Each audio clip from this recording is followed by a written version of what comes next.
Welcome into the Daily Roto Sharks Week 5 NFL podcast. Jeremy Kahn alongside Justin Carlucci and Nick Wilcox back with us. Nick does a lot of the season-long stuff, but kind of cool to talk some DFS. I am sitting on my coffee table in my living room. I have guys doing work in my house, so hopefully all is well. But I just want to know if there's some sounds going off in the background. You guys know what's going on. Nick, how are you first off? Hey, I'm doing well. I appreciate you guys inviting me to the pod. Can't wait to break down the Week 5 NFL slate. And it's going to be a doozy. Got some guys that have been underperforming from a season-long perspective and a real-life perspective. So I think Week 5 is going to be interesting. I think people are going to take some shots on some guys that have been underperforming. All right. Well, Justin, what's up with you, man? How are things? How was last week for you? Hey man, it's been a pretty good season so far. Up and down, roller coaster ride. It's been a crazy year. I mean, the Panthers beat the Patriots. Enough said, right? I mean, wow, unbelievable stuff so far in football, and it's going to be another exciting week. Well, last week, I just full disclosure, I was okay the first 2 weeks, won a little bit of money, not happy with how it finished. Week 3, I sucked out loud. It was just terrible, just an awful week. And then in week 4, I was so mad because I felt like in all the I played some big money head-to-head lineups against some of the top-tier guys in the business, and I was actually beating them. And it was like almost across the board. Everybody had Larry Fitzgerald, and when he caught that touchdown in overtime, everybody leapfrogged me by a point to 5 points. I was so freaking pissed. But it ended up being, a rough week in the NFL. But and not to sit here and humble brag because I've been posting all over Twitter. I've been killing it in the preseason of DFS NBA. So I'm looking forward to tonight because the past 3 days I've made more money in 3 days than I think I've made in the past 2 years on FanDuel, if I'm being brutally honest. I know, man. Hope you continue that success. Been a good start to the NBA season, and I can't wait till the regular season kicks off. But, we're going to continue with our NFL coverage also throughout the year. It's going to be crazy at Roto Sharks between NFL, NBA, and NHL. We're going to have a lot of content for everyone. It's going to be a good fall. And just a heads up, and Justin, you and I were going to talk about it. We haven't even fully discussed this. I'm going to be doing an NBA daily podcast when I get to the radio station every day. We're going to record it. It's just going to be audio. Feel free, whatever days you're free to jump on. That should be around noon every weekday, trying to get something out for people to listen to. I think we'll download it on SoundCloud and go from there. But, we got the equipment at the station. It's easy enough for me to pop in, do the research, and throw stuff out there. But real quick, as we're talking about NBA DFS, everything changes by the minute. Somebody's sitting out, value opens up. Somebody's sick, hurt, whatever. We find out they're just resting for whatever reason. As we do in the NBA, value opens up, so things change. But I'll digress from that, and you and I will chat more about the NBA pod that we'll be doing throughout the season. And we'll continue this, obviously, every Friday on NFL slates. But let's get into the quarterback position, and I'll start with you, Justin. You look at it, the top-tier guys, there's a couple games that people have circled. Obviously, that Dallas-Green Bay game, Aaron Rodgers, Dak Prescott. People loving Big Ben when he's playing at home. He's playing against Jacksonville, whose pass defense has been good. Their run defense has been Russell Wilson against the Rams. He's one of the higher-priced guys. Are you going to go for one of these upper echelon quarterbacks, or are you going to try to find value elsewhere? Yeah, I'm going to have a little bit of exposure. I think if I had to pick one, I might take a stab at Russell Wilson. The Rams are giving up a ton of yards and a ton of fantasy points to quarterbacks. And I think with their running back situation is, unfortunately, we saw Chris Carson go down, and who knows what you're going to get with Eddie Lacy and whatever. I don't know what C.J. Procyse's status is, but I think Wilson's going to have to throw the ball a little bit. So I like Russell Wilson. It's going to be a weird week, a lot of weird matchups. You have Mariota questionable, Derek Carr's out. And you have a lot of other interesting kind of matchups. I think Carson Palmer is worth a look against Philly. I know they're traveling backwards across the country, but opponents are passing 70% of the time against Philadelphia this year. And Cardinals are throwing a hell of a lot without David Johnson in the lineup. So I think Palmer's worth a look. And dare I say I might go a little lower and take a look at Jacoby Brissett at home. I know that might not sound appetizing, but a tough week last week going into Seattle, but we saw what he did against the Cleveland Browns defense. That's horrendous in their own right, but that was kind of one of his first real comfortable weeks against a defense that wasn't very good, and the Niners aren't a very good football team either.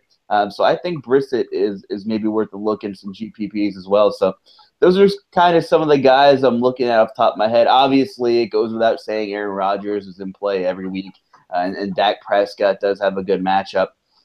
So that's kind of what I'm looking at right off the bat. I looked at Brissett, too, against the 49ers. It's like a buffet at a strip club. I'm not sure if I want to eat there, but I am hungry, so it seems like it makes sense at the time. But I like T.Y. Hilton in that matchup, and we'll get to that a little bit later. What about you? Give me your thoughts, Nick, on the upper echelon quarterbacks. And, Cam Newton showed off last week. He's playing a defense that's typically going to run a lot of man, and that's sometimes good for running quarterbacks. He had the whole issue this week. What are your thoughts on the upper echelon quarterbacks? Where are you looking? Upper echelon, I think I'm going to look for a little bit of savings. I'm going to go with Dak Prescott at the Cowboys. You love a quarterback anytime you could get a rushing touchdown out of them plus throwing. I think Dallas will be playing from behind in this game, like we like Aaron Rodgers this week. I think they'll be playing from behind at home, just like the conference championship last season. So that should be open more opportunities for Prescott down the field. I do think you could play him naked because at times I think he doesn't always target Dez Bryant. So if you wanted to play him naked, I wouldn't put it past you. And then in the later, the more lower tier, Eli Manning is the ultimate GPP play. The Giants are on 4. They're at home. The Chargers go from west to east. And if the Giants want to have any say in their season, Eli Manning's got to show up. And ultimate GPP play, people are so nervous about Eli Manning, so nervous about the offensive line. It's shaky. But Evan Ingram's a guy that they love. OBJ, the weapons are there. I see Eli Manning going under 10% in GPPs, and he can really pay off at that price at $7,000.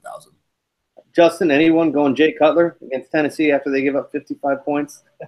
Listen, man, it's week 4, and my Titans still don't have an identity. They lose to a tough Raiders team in week 1. Week 3, they get a big win over Seattle at home, and then you give up 55 points. I get it. Deshaun Watson's all that in a bag of chips so far this year, but Dick LeBeau, I have nothing but respect for Dick LeBeau, but he just can't find the solutions against some mediocre offenses so far this season, and that's troublesome. And they're not going to get rid of Dick LeBeau. So I don't expect the Titans to turn it around anytime soon defensively. I don't think they're going to give up a 50 bomb again. I think that was just some craziness. And we know they had some trouble in the secondary.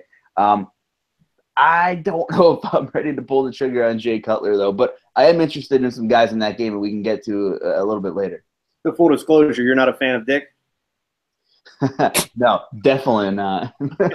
Hey, by the way, just that matchup stuff, it was kind of funny because I saw somebody tweet it out earlier. Joe Flacco's thrown an interception in I don't know how many consecutive games now. It's like 9. The Raiders don't have an interception this entire season. Here's where Joe Flacco says, hold my beer, and let's see what happens. But, it's going to be tough to look at some of the lower tier guys and figure out where you want to go. I like the Brissett pick. I know I'm going to have some of him. I may actually, and I can't believe I'm saying this, I think Cleveland's going to upset the Jets, if you want to call it an upset. I think they get their first win. And I know Sean said make sure you tell everybody to punt Robbie Anderson, don't play him. But one of the things I may look at in some GPP flyers, as silly as it sounds, is to play Kaiser. And one of my little $4 ones that I want a free entry into, I'm going to take a flyer there and maybe pair him up with Duke Johnson because I think it's the best option he has, or one of the tight ends. But I do like the Eli Manning thing. That running game's non-existent. The Chargers, as you mentioned, coming west to east. I think this is a game that's going to soar over the total, and I think both quarterbacks are going to be throwing the hell out of the ball. If you're playing GPP, I think that's exactly the method that you want to use for guys that are big in GPPs. I think we're all big in GPPs. Eli Manning is always that wild card where you never know what you're going to get out of him. You're just hoping to get at least 3 touchdowns out of him, over 300 yards possibly, and this could be the game. Yeah, the other one that I'm going to throw a dart at in some GPPs is Andy Dalton, which I'm not saying that their offense is fixed. I love them in this spot against Buffalo and back-to-back road games, and everybody kind of down on, maybe Cincinnati and a little bit higher on Buffalo's defense coming in. I think they're fine up front, but I think they can be had in the air. Matt Ryan didn't do it. He lost his 2 best options passing the ball by the half, and, they really didn't take advantage of it. I know they moved the ball up and down the field, but never amounted to points, and they still had a shot to win that game in the end. But I'm going to throw some darts there as well. Let's move on to, unless anybody have anything else on quarterbacks? I'm good, man. I think All right, let's move on to running backs because I think everybody in cash games has Le'Veon Bell circled. I mean, that's a guy that against this Jacksonville defense. Ezekiel Elliott, same thing with Green Bay, just an absolute workhorse. I know people love Todd Gurley and what he's done. They've had 10 days to get ready. And I'm kind of curious to see what happens in the Seattle Rams game because, basically Seattle said the Rams were soft last year. So I think they want to come out and smack them in the mouth and run that football. But we'll see. You also have Kareem Hunt that's the nightcap right against the Houston Texans. Nick, give me your thoughts first. Upper echelon running backs, where are you looking?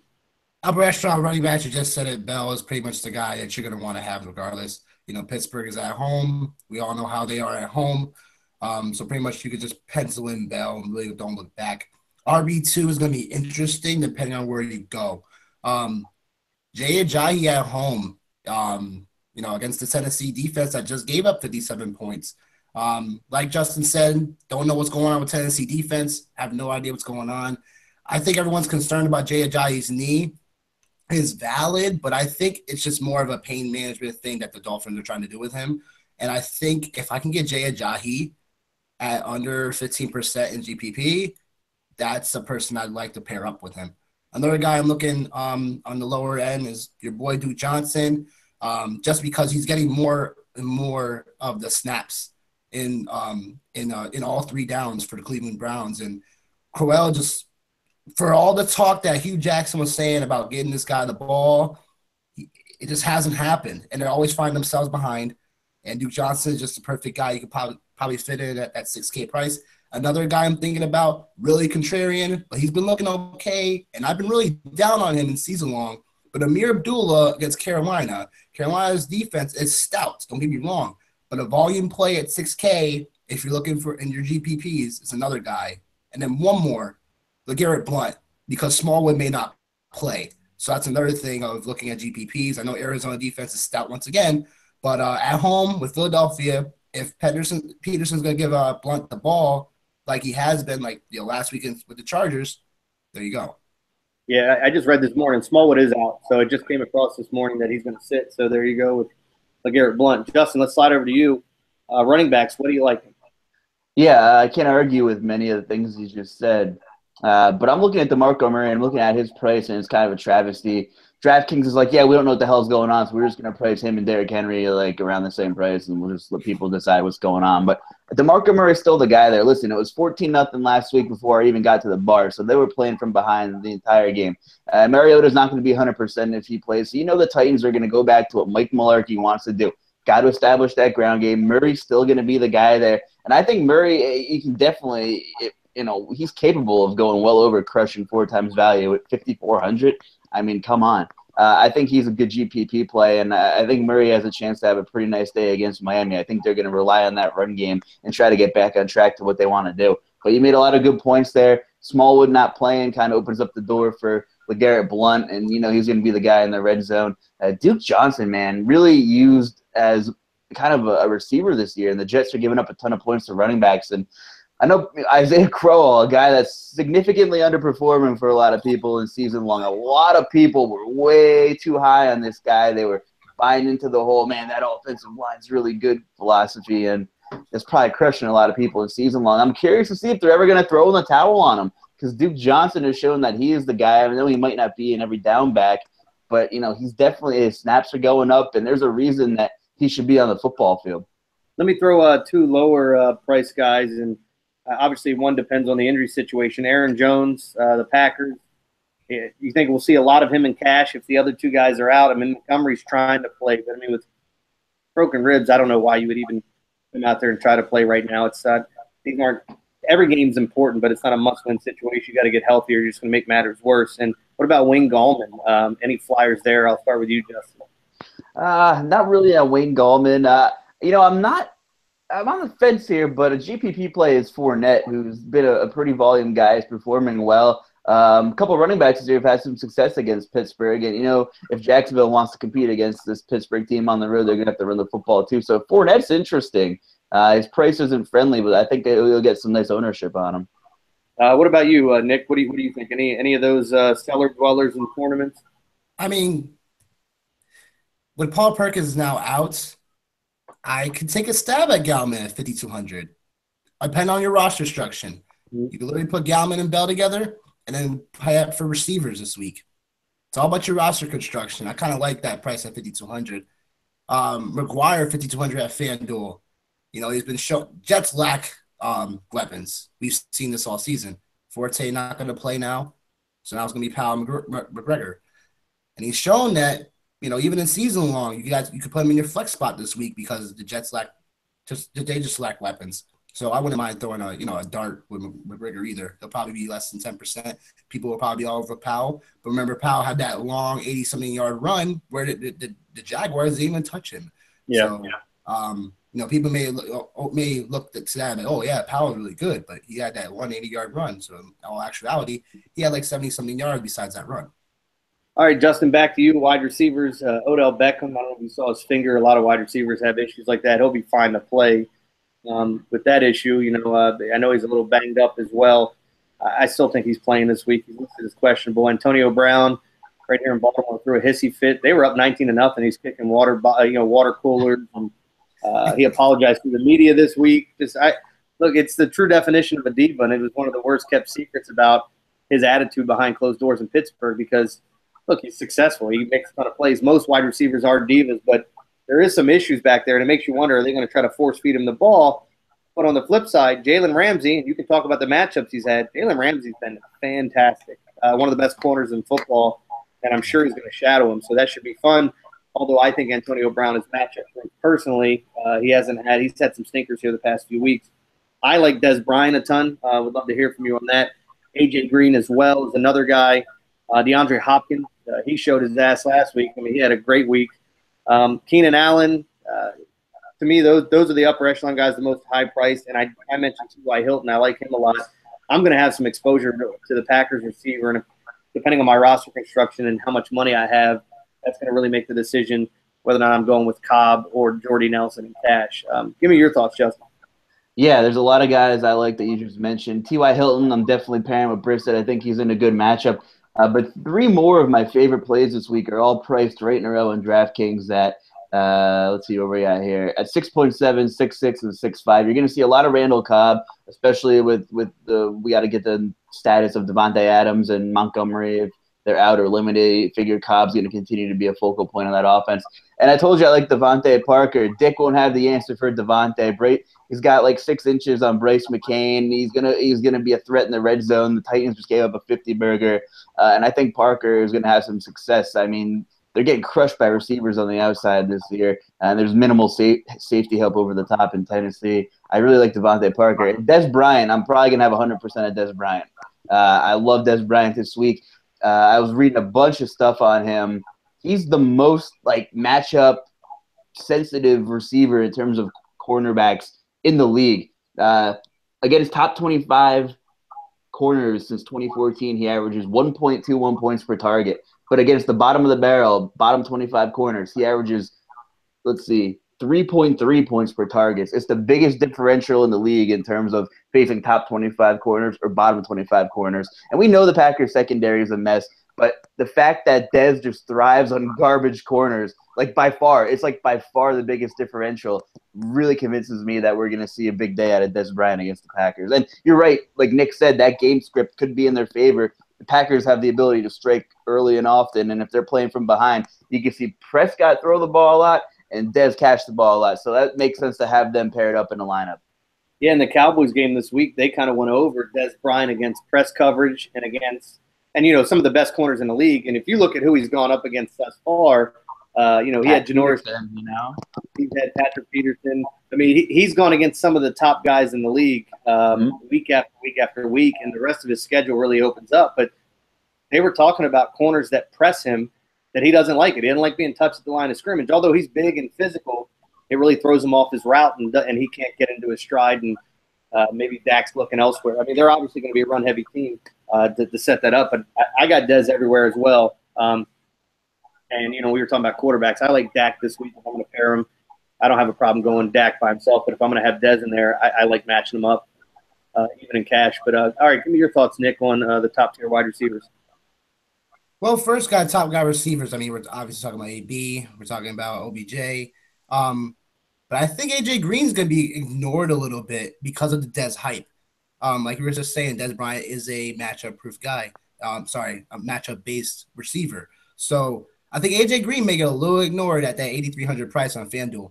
And I kind of like him to get a lot of targets against Buffalo. Like that secondary could, like you said, they really don't have nobody in that secondary. The front seven's great, but no one could really, attack them on secondary. A little bit lower, a little under 7K guys that I like. Golden Tate for Detroit. Carolina, they have decent boundary corners. So let's see if Golden Tate can take advantage of the slot against Carolina defense. Another person, I hear the banging. Another person that I kind of like under that 6,500 range, same game. Funches has a big radius, and I told people last week to go pick up Devin Funches and keep him long because I felt he was getting more targets down the stretch. And I proved to be right, especially last week where he had his coming out party, 7-9, catching the ball and 2 scores. So he can definitely do that on the opposite side of the Detroit corner. And that could be a guy that people could be high on, could not be high on. And then one more guy, Devontae Parker. Just because of his big playability downfield, he is 6,100 on FanDuel. That's a crime. Yeah, I like Parker. I got him everywhere this week. One other thing I want to make note of is we were talking about Indy and Brissett and T.Y. Hilton. I don't know how much you guys know this narrative street. There's Peyton Manning's in town. It's a big day, putting his number up in the rafters and doing all that stuff. And I think they're retiring the number, putting them in their ring of honor, and then there's a statue being put up as well. I do think the emotion is going to be high, and I think it's going to be a day where the Colts kind of show off a bit against this poor defense in San Francisco. So T.Y. Hilton, I'm trying to fit him in as much as I can as well. But I think there's a ton of really good options on the lower end. Any sleepers, anybody you're looking at that you think can have a good week? I like Deron Brown. I think Arizona's going to be throwing the ball a ton. And Philadelphia's secondary is not great, although I like what they're doing up front. But I think Arizona, as we talked about, is going to have to throw it a ton. There were a couple other guys that I was looking at trying to go on the lower route and see who could really put up some numbers. I looked at I just lost it. I think Cooper Kupp is going to have a touchdown this week, a couple catches depending on your PPR. I know it's a tough defense, but he's one of those guys. I don't think he's afraid to get in there and mix it up. And coming out of the slot, I think he'll be one of the tougher guys to defend. And like I said, I think the Rams are actually going to have a good day this week. So, anything else from you, Justin, on wide receivers? Yeah, and it depends on Mariota's health. I actually think Mariota you'll have minuscule ownership on him if he plays. And Miami's pass defense is 29th or 30th in the league right now, something like that, like advanced metrics-wise. And Rashard Matthews has a huge target share. Corey Davis, still don't know if he's going to suit up again, and that's been a big disappointment so far. Look at Rashard Matthews, 9 targets, 5 targets, 10 targets, 8 targets. Mariota's not afraid to throw the ball to him. I know we haven't seen the production, reception-wise, and he only scored 1 touchdown so far.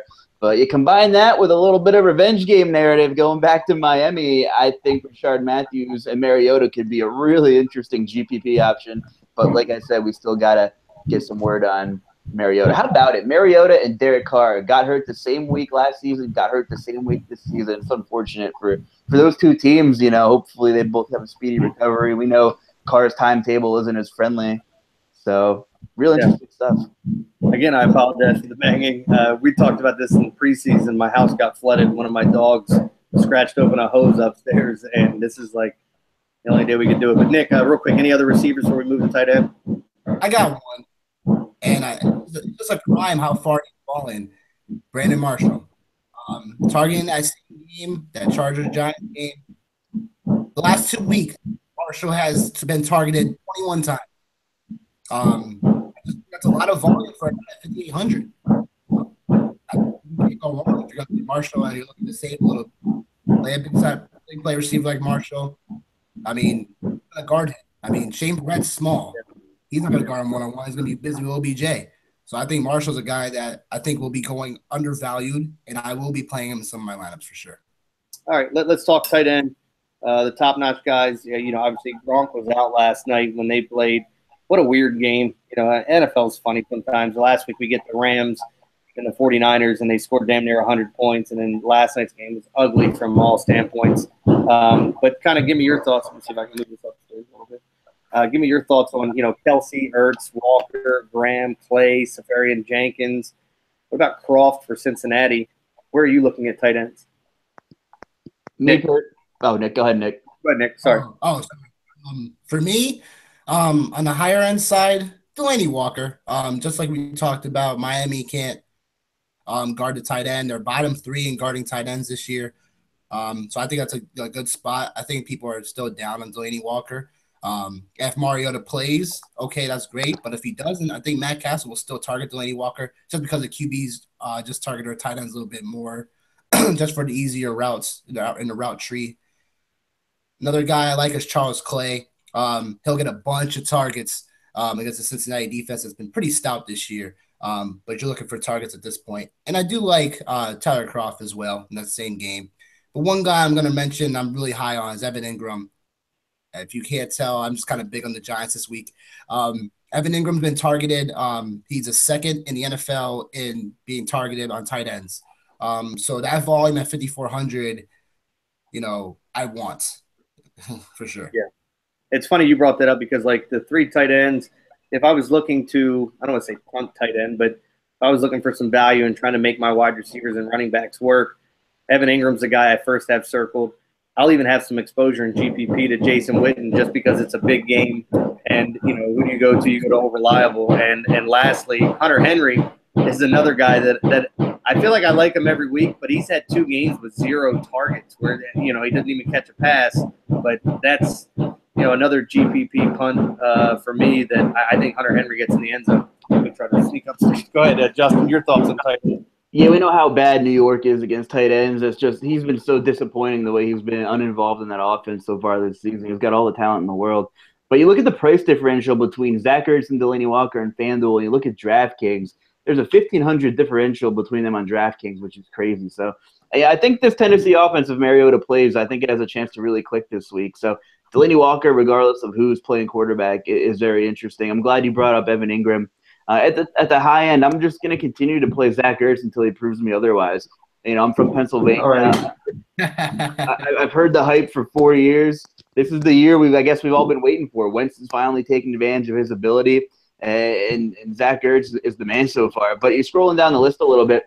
How about Austin Safarian Jenkins? I mean, we talked about this last week a little bit, Jeremy, and McCown loves his tight ends no matter where he goes. And no offense, CG and whoever's watching, but the Browns suck, man. And they were terrible against tight ends last year, and I think Jenkins scores this week. So I think Safarian Jenkins, if you're looking for some salary relief, I think he can be serviceable. All right, let's move to defense here. I'm trying to find somewhere. So let's go to defense, and you look at some of the matchups. A lot of the top-tier defenses. This was one place where I was trying to figure out where I was going to go. I don't like the Seahawks at the Rams. Kansas City at Houston. We didn't talk about Deshaun Watson, but Kansas City on the short week playing on Sunday night against a quarterback that can run. I think that could cause some problems. The Steelers against the Jags, I think, are going to be very popular.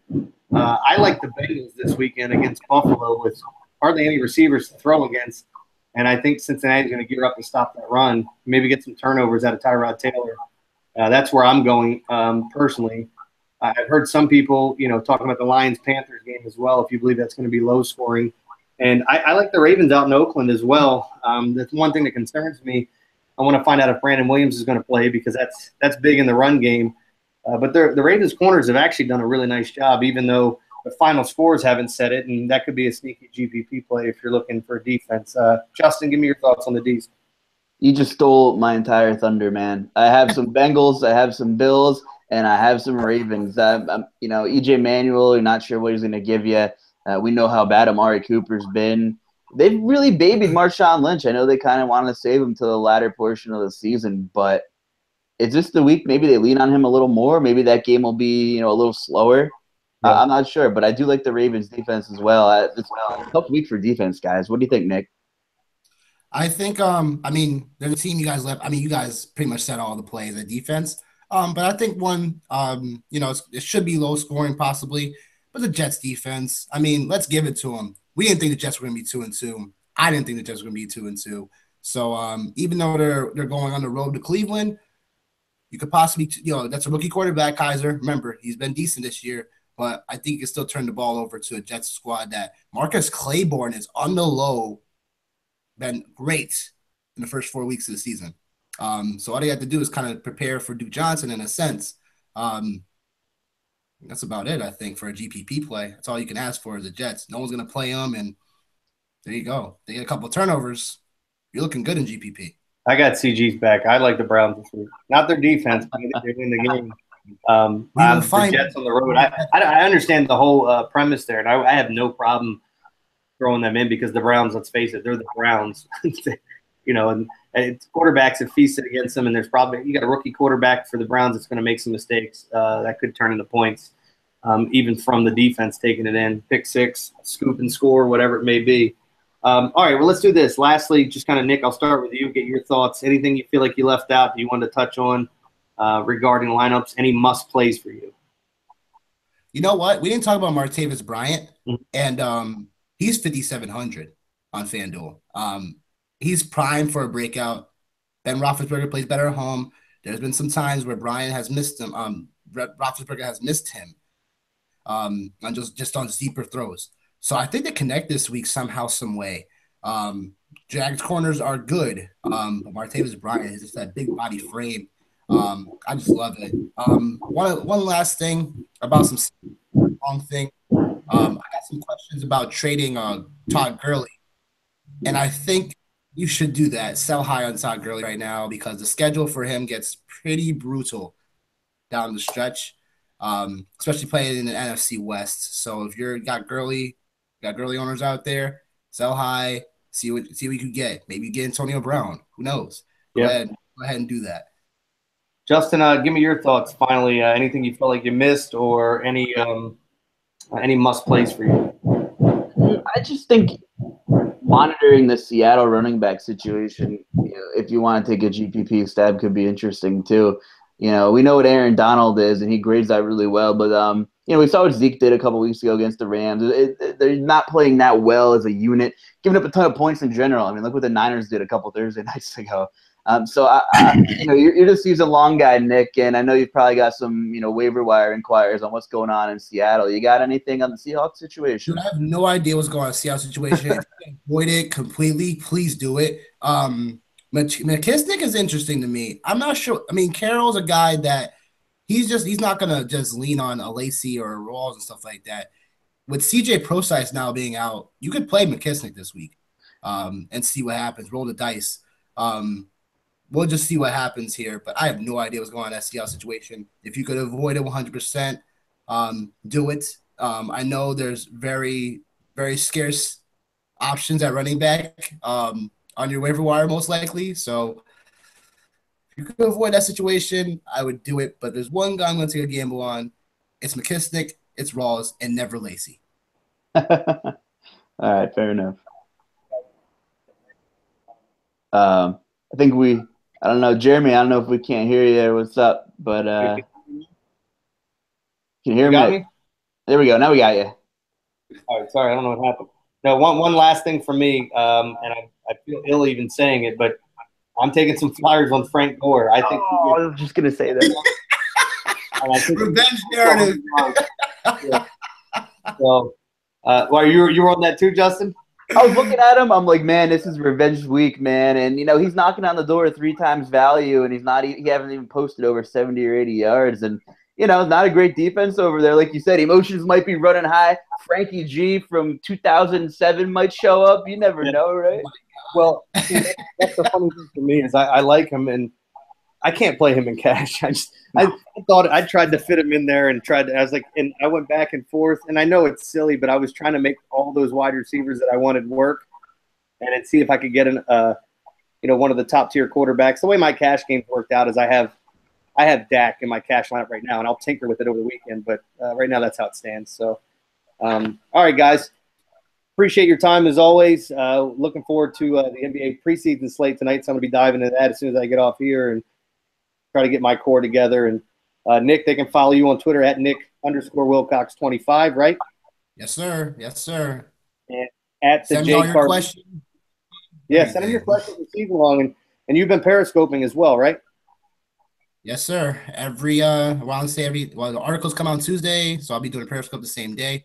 Then feel free in the meantime, send me all your DMs, questions, anything related. Hey, if you want to just say hi, do it. Well, appreciate it, Nick and Justin. It's at the J Carlucci. Definitely check out. You got an article that'll be coming out probably later today. Yep, absolutely. And then NBA season rolls around. Hopefully, we'll be working together on some pods. And if I can't make a pod, maybe I'll throw out some periscopes or whatever. But Daily Roto Sharks, man, we're in full swing now. 3 sports, baseball got the playoff slates, so great season for MLB guys. Give them a quick plug, with the Dong Detector himself. We had him last week, and Billy with the stacks, and the Jaguar with the GPPs. And the Sheets. It was a great season for DRS and everything MLB wise. From my understanding, I don't play a ton of hockey. Well, right now because I'm knee deep into football and basketball. I do start playing some hockey, but when it typically starts for me is when we get to the NBA All-Star break, where I'm going, man, I got the degenerate itch, and I'm trying to figure out what I want to do, and I start playing some hockey, and then I get addicted to that. But truth be told, the guys with the hockey, they've been killing it.